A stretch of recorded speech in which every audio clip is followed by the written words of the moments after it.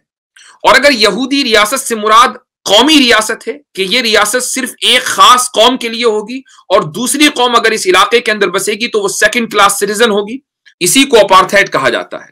اپارتھائڈ کیا ہے؟ یعنی نسل اور رنگ کی بنیاد پر حکومت کا قیام۔ نیلسن منڈیلا نے جو ساؤتھ افریقہ میں گوروں کے خلاف جد و جہد کی تھی، محاذ قائم کیا تھا، اور پوری زندگی انہوں نے وقف کر دی تھی اپنے ملک کو آزاد کرانے میں، وہاں کیا ہوتا تھا؟ انہوں نے ساؤتھ افریقہ میں اس لیے جد و جہد کی گوروں کے خلاف چونکہ گوروں نے ایک نسلی ریاست وہاں قائم کی ہوئی تھی۔ جو حقوق گوروں کے تھے وہ کالوں کے نہیں تھے۔ ساری دنیا نے نیلسن منڈیلا کی تعریف کی، ساری دنیا نیلسن منڈیلا کے ساتھ کھڑی ہو گئی۔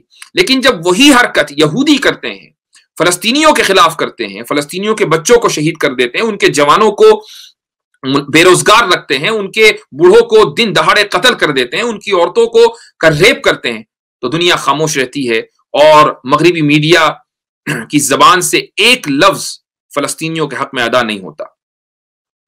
اس لیے کم سے کم مسلمانوں کو یہ چاہیے کہ وہ اس بات کو ذہن میں رکھیں کہ فلسطین کا مسئلہ اسلام کا مسئلہ ہے، فلسطین کا مسئلہ مسلمان کا مسئلہ ہے۔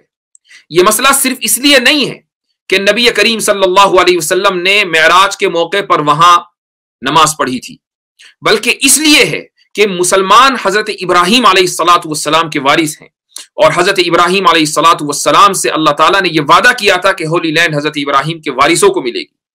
تو جو حضرت ابراہیم کا حقیقی جانشین ہے، یہ زمین بھی پھر اسی کی ہے۔ اس لیے یہ مسئلہ دو قوموں کا مسئلہ نہیں ہے۔ میں نے اسی لیے شروع میں یہ بات کہی تھی کہ یہ خیر اور شر کے درمیان جنگ ہے، یہ ظلم اور انصاف کے درمیان جنگ ہے، اور مسلمانوں کو ساری دنیا کے کم سے کم یہ اویئرنیس پیدا کرنی چاہیے کہ وہ انصاف کے ساتھ کھڑے ہوں اور ظلم کو وہ دن رات کنڈیم کریں۔